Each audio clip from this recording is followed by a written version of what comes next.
Welcome everyone to the e-learning community of practice for March, and today I thought we'd explore the term gamification in Moodle because it is a great way to engage students. So I'm just going to go through a few of the definitions of what gamification is. I want everyone to participate in this webinar and tell us what you're doing in Moodle to create that gamification, and then I'll show you some examples of what I've been doing in one of mine. So the dictionary.com describes gamification as the process of turning an activity or task into a game or something resembling a game. Teachers can use the gamification for motivation for their students, which we think is great. So a further definition I thought was really good: the application of the typical elements of a game playing, e.g. point scoring, competition with others, rules of play, to other areas of activities, typically as an online marketing technique to encourage engagement with product or service. Gamification is exciting because it promises to make the hard stuff in life fun. So that's a good thing. We want students to have fun while they're learning, and if it's fun, they'll remember that. That's one of the advantages. Wikipedia actually went a little bit deeper into it. So it's game design elements and game principles in a non-game contexts. So it goes into a more detailed description of what gamification is, but basically the same. So if you look at gamification components, we're looking at objectives, so a behaviour mechanical type requiring the user to take action for a reward. So it could be quests, discovery, goals, and progression, so move through the content. So you might have leveling, progress bar, stages, and feedback informing the user of their status, so they can get some feedback straight away of what they're getting. So that's actually came from a YouTube video, which I'm going to put the links into the Facebook page so you can have a look at them later. But that's from Stephen Badger. And he also identified that there's 4 different types of players, which I thought was interesting. You've got your killers, driven by players versus player competition. How do I compare to others? And then you've got the explorers, who pride themselves in exploring all the facets of a game or the content surrounding it. And then the achievers look to achieve all the objectives around the game, available in the game, and desire to beat the game itself. And then you've got your socializers, refer to socialize, play cooperatively, and share game experiences with others. So you've got these 4 different types of people. So you've got to think about, when you're designing your course, how you're going to engage each of those different types of players. So mixing it up is probably good.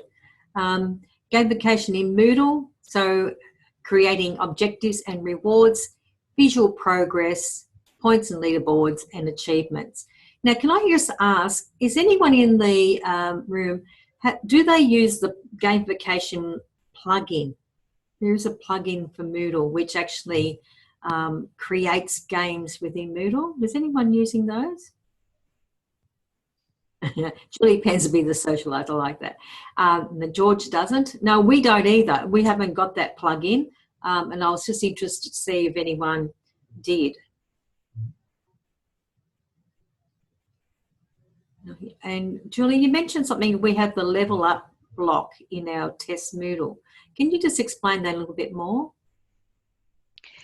Sure, we installed, and I think it's called Level Up Block. I'd have to go to our test Moodle to have another look, but when we were putting it together, I noticed there was a Level Up Block available in the plugins, and we've installed it there, and you can allow students to level up. But we haven't really configured it properly yet or fully tested it. But that is something that is available. Ah, very good. But it is a plugin, an extra plugin. Yep. Yeah. Yes, it is. Yep. Okay, beautiful. Okay, so there is a gamification plugin too, which I think I'll explain a bit more because it's coming up on the slide, so I'll go into that bit more detail. So gamification is presenting instructional content using game-like elements to increase student engagement in the learning process. So it's sort of using those features just to create that feeling of playing a game. The games-based learning, the use of a game as a part of instruction. So that's a little bit different from games-based learning and gamification. Can you see the difference by looking at those definitions? Yeah. Okay, we'll move on. So a game is a system which players engage in artificial conflict defined by rules that results in a quantifiable outcome, a structured experience with rules, goals and progress through that is fun, and the use of techniques to guide and motivate players through a journey. So the game-like elements. Now, these are the game-like elements. So these have been picked out of it. And again, this is something that I've obtained through that YouTube that I'll actually put into Facebook. You've got interactivity, instant feedback, progression indicators, time limits, repetition, unveiling of levels, scoreboards, badges and awards, and social interaction. Now, all of those things we can do in Moodle. Do you agree?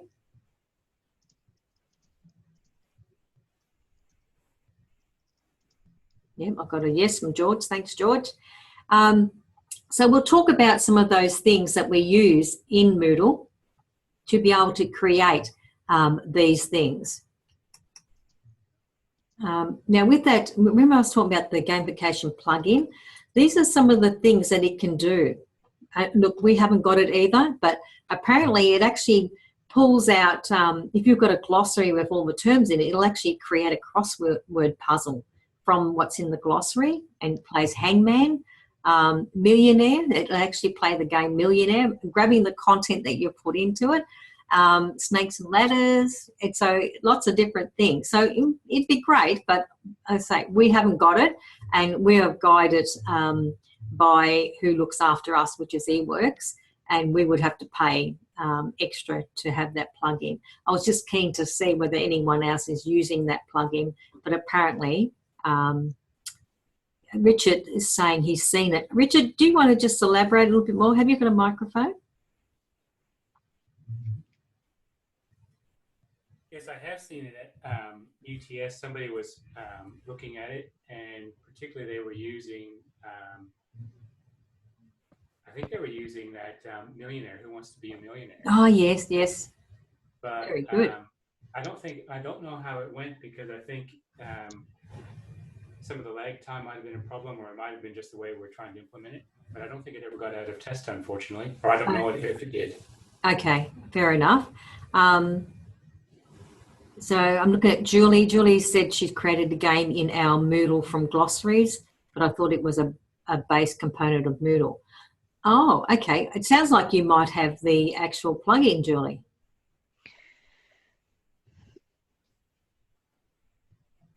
I didn't think it was a plugin, so that is interesting. And we've had it in our Moodle all along. We've just upgraded to the 3.3. So Yeah.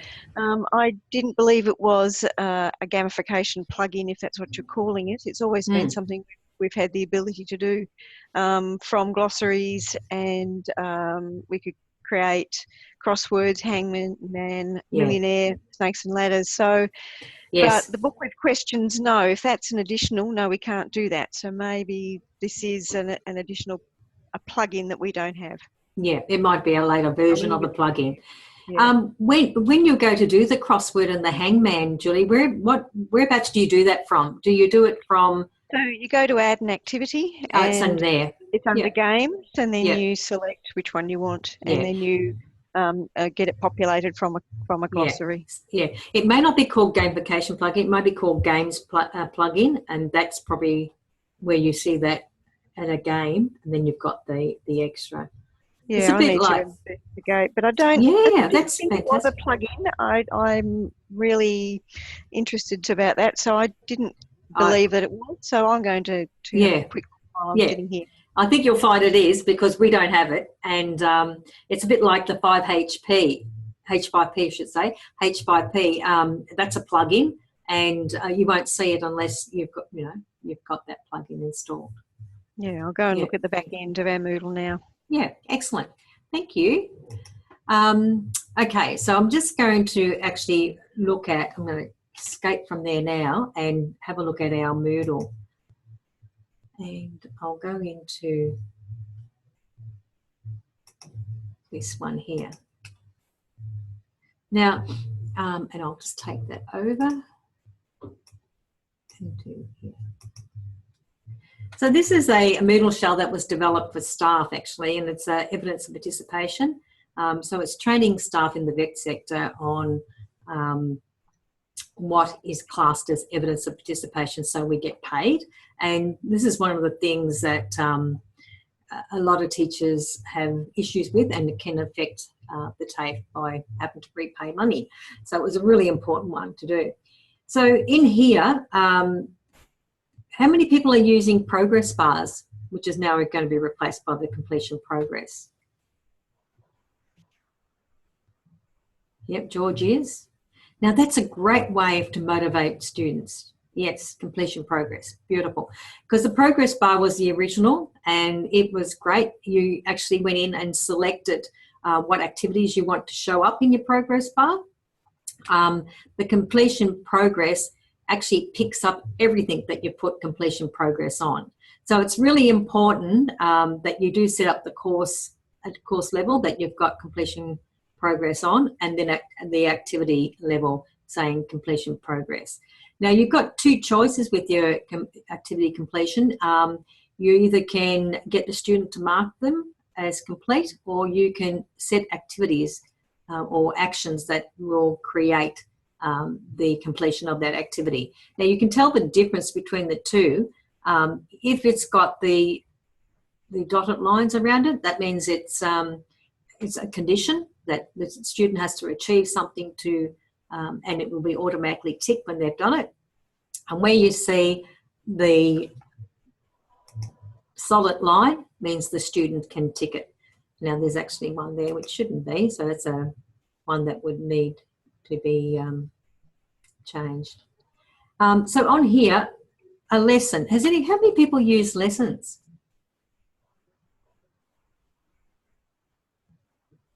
Their lessons are fantastic, really, because they're a great way. Oh yes, Glenn the Gordon. They're a great way of presenting content and then actually asking some questions. So it's not giving you all the content in one go. So this particular lesson, it's probably quite big, and I've already sort of gone through a lot of it. So I'm just going to flick along. And you know, you've got information. Now you might have a question. So what are the dates that enrolled staff enter into SMS? And then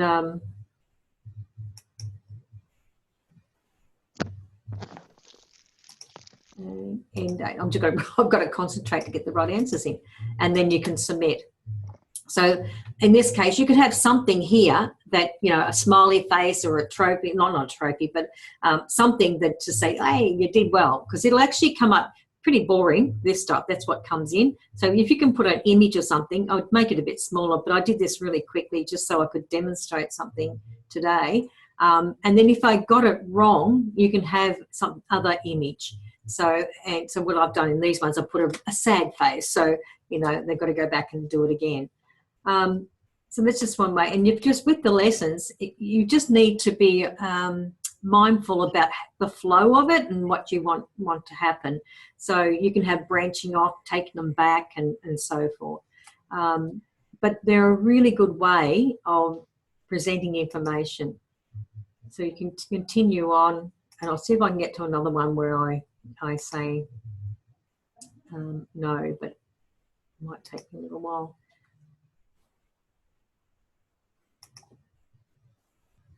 Yeah, no, it doesn't matter. I was going to show you one where it actually has a question. We'll do this one again, but I'll do it wrong. I'll just put anything in here.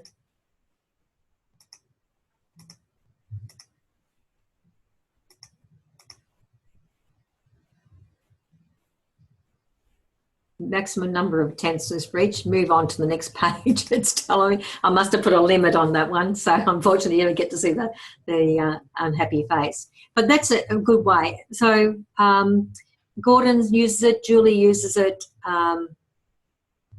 and Andrea has been using it. Yeah, as I say, I think it's better than a book, and I think it's better than having lots of content underneath each other, because it can be quite overwhelming to a student if they see all that. Oh, I've got to get through all that and that and that. If they can just see each bit and get some feedback along the way, it's a good way of doing it. So I've got here, yes, Glenn? Sorry, I just thought I might add too, and perhaps you're going to get to it, so forgive me if you were, that the branching aspects of lessons are sort of a gaming kind of aspect as well. It's sort of a choose your own adventure kind of aspect to it. Oh, definitely. No, very, very true. What instance have you used it, Glenn? Just really when students probably need additional help in a particular area. So rather than making everyone go through the same material, you're having trouble in this particular area, you may branch off at this point and get a little bit more of the back theory. So that's a little bit of really a good. That's banal way of doing it. I think we've never done it. Like if you develop storyboards and you had, 3 or 4 different scenarios, I think you could make it really good. I think we've used it in a fairly kind of, banal way, but the potential there is to do it really kind of well. I just don't think we've actually got to that yet. We shall someday. I believe so too, Glenn. Yes, and this one is very basic too. But it has so much potential. I mean, I love the lessons now. I think they've just got so much benefits in them. One of our teachers, he was working in the wine industry, and he had to get the students to do lots of calculations. And he ended up using the lesson to do that, because then they didn't get overwhelmed by the number of questions in a quiz. And then if they did get something wrong, he could actually take them back to the principal again, so that they could move forward and continue on. So yeah, got lots of potential. And I think it's something that we probably need to explore more to get that gamification happening in Moodle. Yeah, definitely. The other thing there you'll see is 2 quizzes. Now, these only appear, there's lots of restrictions on these, and if I show you the other version of it, which is the administrator's version or the teacher's version, no one can access this Moodle unless they've got a @gotafe.vic.edu email. And the reason we did that is because we want teachers to do it, not because some teachers would have a student email also, and we want to make sure that they're using their teacher email. Over here, had some, there's a quiz and there's a label there. So if they got the quiz right, then they were produced with a label with like a badge, I suppose. We don't use badges at GoTAFE. There was a decision not to use badges with our students. How many people are actually using badges? Because badges are fantastic, I think. Not the Gordon, yeah. Not yet, okay. Anyone else? What about Southwest TAFE? And Federation Training? I'm just looking at Richard. I would like to. Yeah, okay, because they're really good. Now, I've just used a label there with an image. So you can, do something like that, and then you can have restrictions on it, and it doesn't appear until you do it. Okay, you've created a Mozilla backpack to store them. Fantastic. That's good. And are you actually using them with your students, Julie? No, we're not. We don't use them at Fed training. Yeah. I've sort of done a lot of conferences where they talk about badging, and some of the objections to badging is what is the value of a badge and who determines the value of the badge. So a lot of universities and that sort of thing haven't gone with them, and I think TAFE is sort of following that same line at our TAFE, that, you know, what does a badge mean?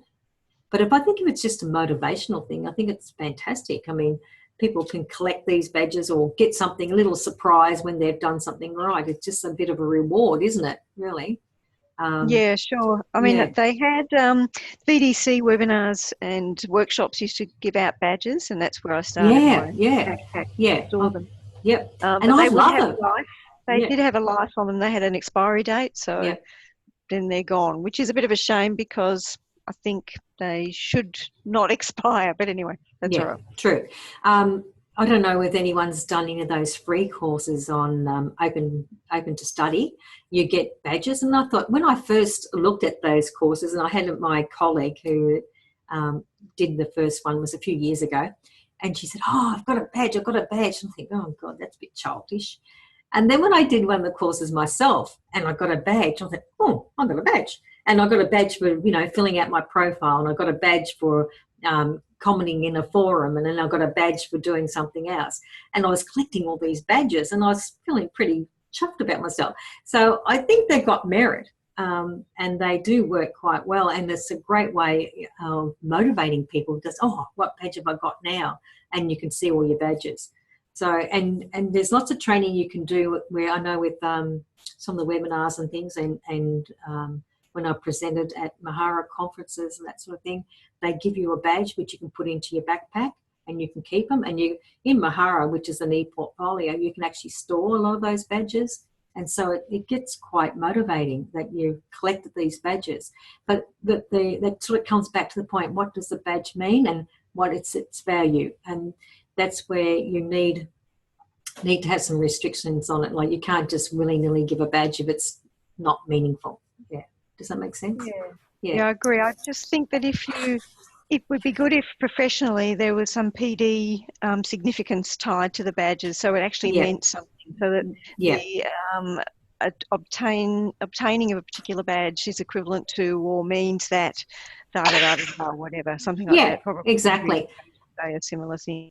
And you could do that with short courses or something like that. You know, if you did first aid or something like that, and you've got a badge or OHS or WHS. I just think. Or it could be for staff if they did the child safe.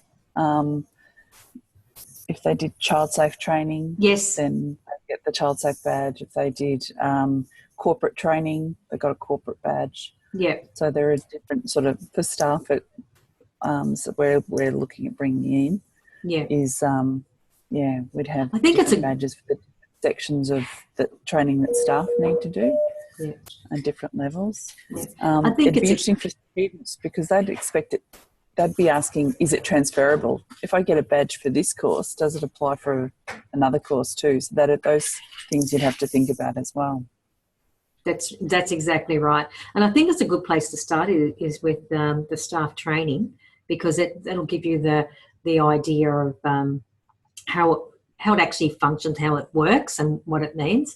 And so, because with students, when they get a qualification and that qualification is transferable and it's across Australia, if it's like a Cert 3, 4, 5 diploma. But if it's a short course, that is probably where the trick is, because what is the quality of that short course, interesting things. But if you did want to create something, like I've just put those things in as labels, so you can put little images in that they pop up when you've completed something. So when I go back to the other one as a learner,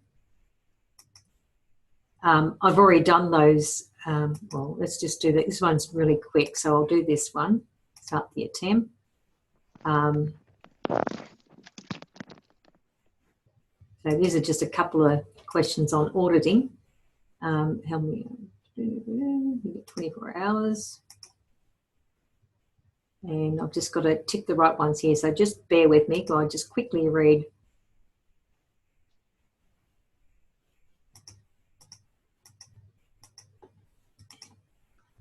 Hopefully I got it right. 100%, good. Okay, so when I go back, I get a little picture. So well done, you're now continued the learning. So it's just a one way of looking at things. Now I'm just looking at the chat to see if I missed anything.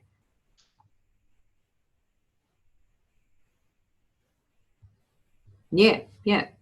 There's a question there from Richard. Do you think badges could be useful for CPD, professional development evidence?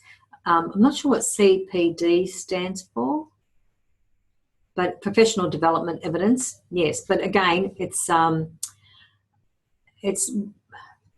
knowing what that badge, what the quality of that badge is probably a secret. Within the actual own organisation, it'll be fine because they'll only be issued when you reach a certain level. Okay. Thank you, Christine. That's kind of what I was looking for. It's continuous professional development, and a lot of companies like the Project Management Institute use badges. Yes. But I don't know if you'd ever heard of them. So I think it's probably internal company. Okay, very good. Okay, very good. Very good. Okay, so you can see there that you can use that to sort of motivate students. Now, this one here, this quiz, now I can reattempt it again. And what have they said? Like, I've got a time limit here. I've only got 5 minutes to do it. Now, that means I can try beating myself and see how quick I can do it. So that's another way of motivating students, having a time limit on it. Does anyone use the time limits? It could make them anxious if they're anxious people anyway. Too. Yeah, but if you're doing it as an activity and not as an assessment, I think it could be quite good. Yeah, I wouldn't do it as an assessment because I think, although, you know, in the nursing area, they put an hour on their quiz as their exam. Yeah. Yeah. So it's interesting, isn't it? Yeah. Hopefully they give them lots of practice beforehand. Yeah, that's exactly right. So they're not so nervous and they know that they're doing the right thing. Yeah, true. Okay. I think I won't get the badge again, but there you go. Now, so I'm just going to talk about, we just started on over here, the progress bar and the completion progress, because now you can see that because I've done a couple of things, it's gone green. And that's quite a motivating thing. Is oh, I've got green here. Oh, how come I haven't done that? That's feedback. That should be last. So as a teacher, I could go back and change the date so it goes back to the end because it actually picks up dates. If it's blue, it means it has to be done. And okay, I haven't done anything in here. What do I have to do in there? And I actually can click on there and find out what it is and asking questions, sharing your learning ideas, looking at techniques, and so forth. So I could add a forum and then I would get a green spot, and I probably would because I want to have all green, you know. I want to show that I've done it all. Yeah. Now Richard had to go, but he can actually look at the recording later. And so Julie is saying I still get anxious when you've got a time limit. Is that correct? Yeah, well, I probably do too, but a little bit of anxious is not too bad, but yeah. Okay, so we got the progress bar, the completion progress. We can use the quiz and we can use the time limit. We can use labels with things in it that are hidden and expose them, which is a bit of a motivator. What's some other things that you think we could use in Moodle to create those things? If I go back to that slideshow, and I'm going back to this one here. And I'll just have a look at that there. So interactivity, instant feedback. Instant feedback, I think that's really good when you're using your quizzes. They'll give you instant feedback. Your lesson can give you feedback straight away because it's got questions in it. What other things could we use? Or what's anyone else using? Some of the 5HP tools are fantastic, and they can give instant feedback also. So you can actually put those into your Moodle shell. Is anyone using the 5HP, I should say? Christine Glenn again here. Yeah. Yeah, we are at the Gordon, and I think you're exactly right. I mean, I think that probably H5P is the way forward with respect to a lot of the gaming things with, 36, 40, Definitely. whatever, potential little games. I mean, not all of them, I guess, are little games, but I know you're a big fan, so am I, and I would really recommend to people getting into them because I think they're very close to games already, at least half. Definitely. Yeah, totally agree, Glenn. And when you see what you can produce in those different types of activities in H5P, it's really engaging. I think it's just fantastic. Even just watching a video, and you can stop the video and ask a question. I mean, that's just so fantastic because it really engages the learner. So even if it, like they say, what the attention span, what is the attention span at the moment? That I think is it for videos you're supposed to only do about 5 minutes, but even just for learning, it's just reduced so much that we need to make it short, sharp, and in chunks, and that's a good way of doing it. The other thing I did, you see here, you got repetition. So having quizzes that are unlimited, that enables people to redo them many times. Time limits, we looked at that. Unveiling levels, and that could be your topics, and you could restrict the topic until they've done what's on that topic, and the next topic comes through. So you can restrict it so that they can see it, or that is, you can see it but it's hidden, like it's grayed out, or you can hide it completely. And I would suggest you hide it completely because, it depends on what you're doing, but hiding completely, it's like a bit of a surprise and it's not overwhelming and they can see where they're going. I think it's quite good. You can have scoreboards, badges, awards, and social interaction. Now I'm going to go back to that Moodle shell that we were looking at, and we'll see over here. Now I'm just going to do one thing.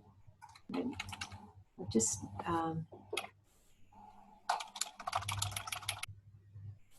fix up something. Thank you. And over here you'll see we've got a leaderboard. I did put one in. I'm just seeing if I can see it on here. There's a block that you can add that actually you can show the top 3 scores in a particular quiz. And so you can either show the top 3 or the bottom 3. And, well, you wouldn't want to show the bottom 3, would you? That wouldn't be very nice for people. But if you're showing the top 3. So I would do it more on an activity because in competency-based learning, we're supposed to get 100% to be competent. So you can't really have anything under 100%. And I suppose it wouldn't be,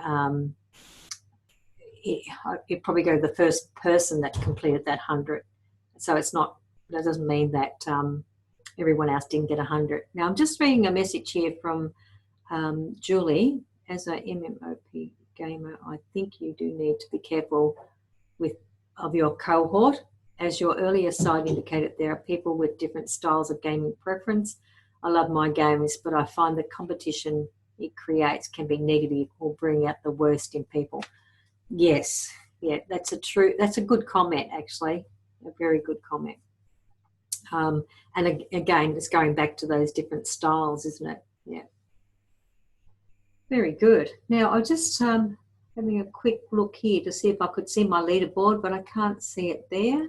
I'm just going to go back to here. Maybe it was just on the one.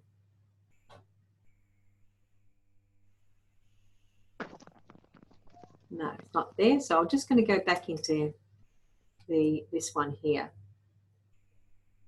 Activity results.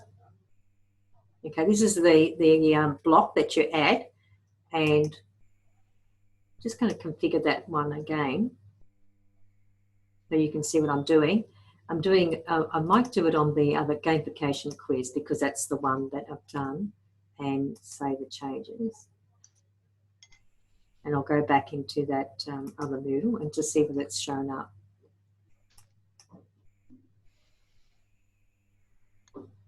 Yeah, so here we got the activity results, gamification quiz. Highest scored is Christine Nicholas. Oh, I'm a winner.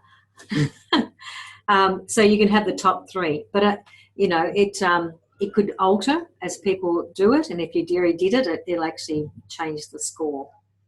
So it's just a motivator. I mean, it's just one thing that we can use that we've got in Moodle.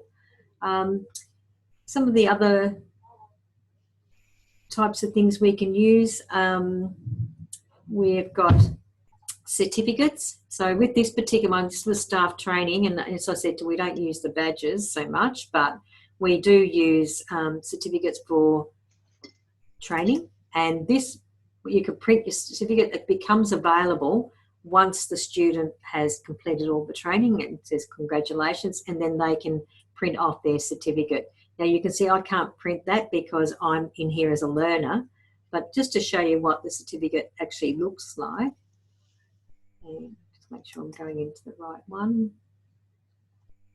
Print certificate. And if I click on the certificate,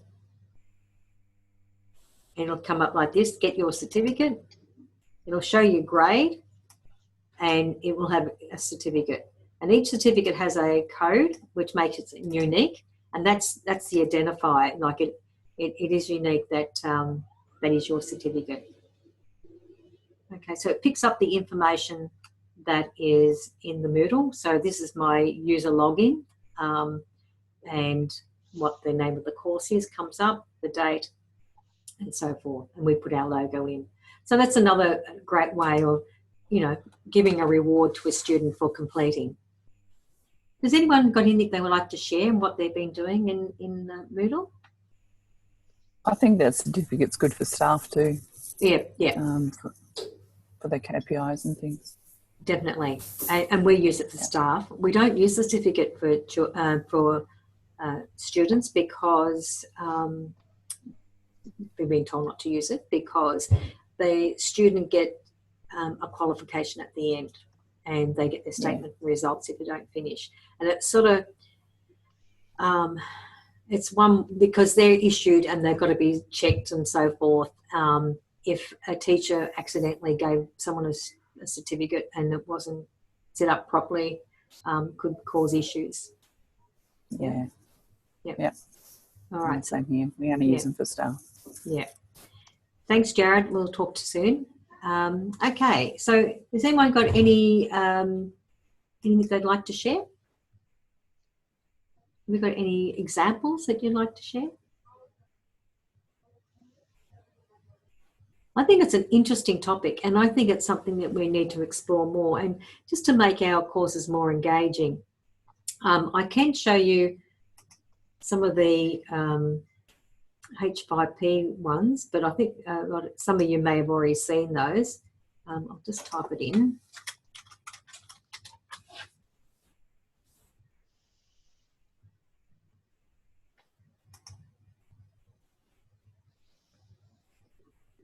And like, there's so many different types of tools that you can use. Now you can have them embedded, or you can actually have them as when you have the plugin, you add it as an activity and it actually sits there. I particularly love it when it's actually embedded, but you have to have an account to do that, or you can do it in theirs. So what the problem with that can be is that if the institute doesn't have their own account and staff start using their own account, you're losing all your IP. So that can be a bit of an issue. So by having it in here as an activity, it stays in the Moodle shell. But see, that this particular one here, like, you can just have the video going along and it sort of plays along, and then you can just ask a question. So question 2, you know, so they've actually learnt all this, and then they check. And so it's quite effective way of doing it. And some of the other ones that are really good,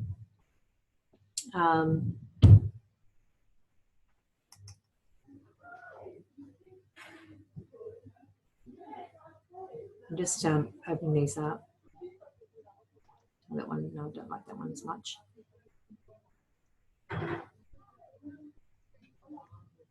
Finding hotspots, flashcards. They're all different things that can engage the students and to test their memories and to keep them going. And I think that's what's so good about it. And you can make it look really nice too. And if you're using the embed, I mean, it's just seamless. Like you can make something look so swish, with doing it that way. Has anyone got any examples they'd like to share?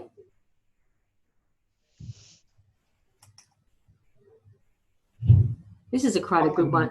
Yeah. Sorry, I was just going to say, Christine, if you wanted to, I'm happy to show one quick example. Yeah, that'd be great. Very good.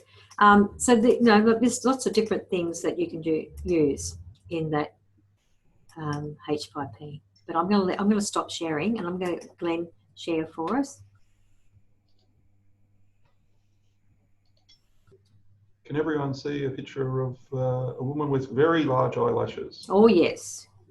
Yes. Can I get one point before I show that? I would, I've got up here Greg Bird's course dashboard. I can't show the Gordon's one because we're only applying SNAP on a course-by-course basis. But one thing I thought might be worth saying is note the progress bar that is a function of SNAP. I think that is like it's... I was doing a course last year, a graduate certificate, and I thought I was immune to being,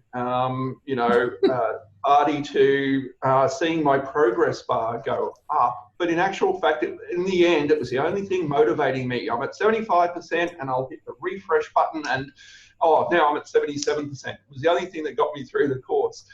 So when that is applied across every site, I think that is going to be a terrific gamification type feature that we're going to use. And the only other thing I would say is if you look at the picture here, so these kind of objects, as Christine has been implying all the time, are so easy to create. It's a little game. So you're just picking the areas. Notice the bar down here. So if I get an area correct, an area in which I should apply highlighting, and clearly I don't know as much as I should about this particular subject. That could be a good thing. See the bar growing as I find the right areas. I'm pretending I don't know about this. Probably I do. So I've got about halfway through and found the right area. So it's a little game. I'll hand back to you, Christine.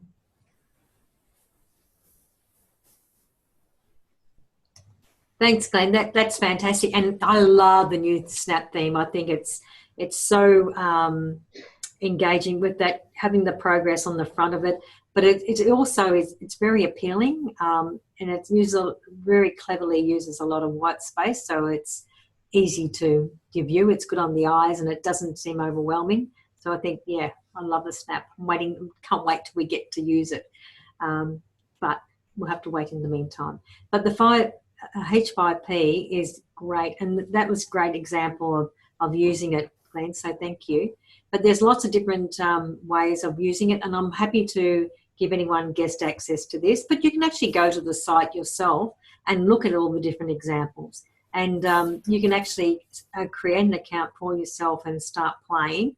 But the thing is, if you're creating content for your TAFE, you should be doing it within your TAFE so that the intellectual property stays within the TAFE. So it can be used multiple times. I think that's important. And I do like the way that it can be embedded. And that's just a matter of having a generic account that all your teachers can use to use. Okay, I'm going to leave it there because I think we've covered a fair bit, and if anyone else has got anything else to add, please put it into the Facebook. I'll put some links in there, and you can actually write some things in there. Kahoots is a good third-party interactive quiz app. Okay, Julie, with the Kahoots, can you import that straight into Moodle? No, it's not something in Moodle. Teachers would use it possibly in webinars, and they can bring it up on the screen. Yep. So they're in Moodle in a webinar, in a Blackboard Collaborate webinar. The teacher would have a code. The students, wherever they are, would enter it into their phone or to their desktop, and then they could answer the questions. They create a name, whether they use their real name or they have a Batman or Wonder Woman name, just to be anonymous if they're feeling a little bit uncomfortable. And then the teacher can pose particular questions and just get a feel for how the student's going without them being exposed in front of the class that they got this question wrong. Yeah. So I think it makes it's gamified, but it's a safe gamification role. So yeah, excellent. I have actually experienced that one now that you mention it, and it is really good. Is there any other apps that you know of that could also be used in gamifying the class? Kahoots is a great one. Does anyone know of any others?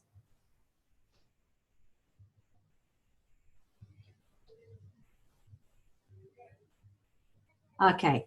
Colin's put through a link to list the gamification plugins. So there must be more than one. And I'll see if I can click on that link and I can share it. Hi, Andrew. Andrew Davis is just coming. How are you? Good, thank you. That's good. Can you hear me? Pardon? I just seen your name come up. Did you just join us? Yes, I did. And we're just about to close, actually. So, but there'll be a recording. These are some of the.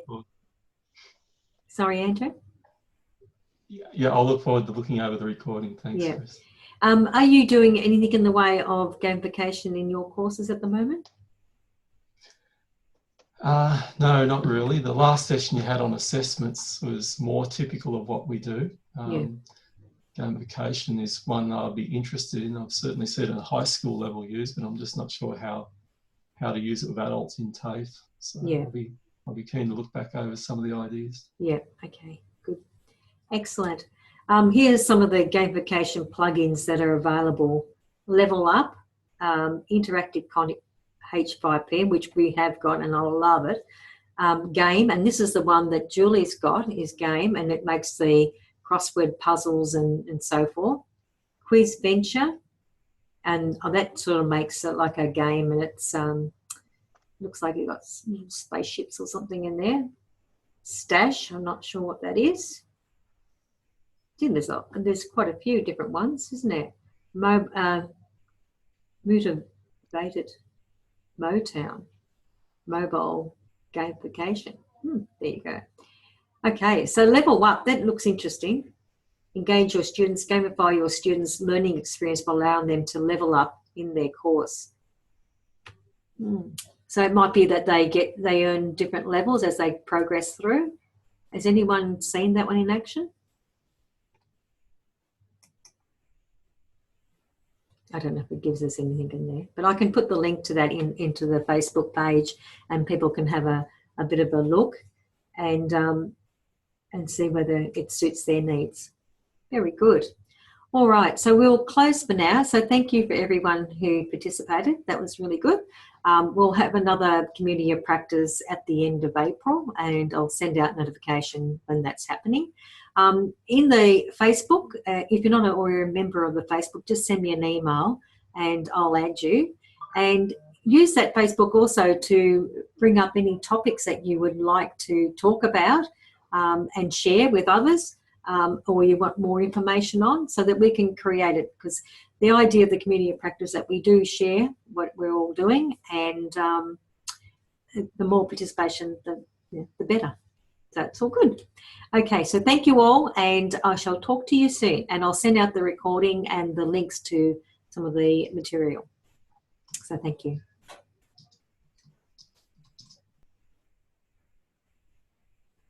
And I'll stop the recording.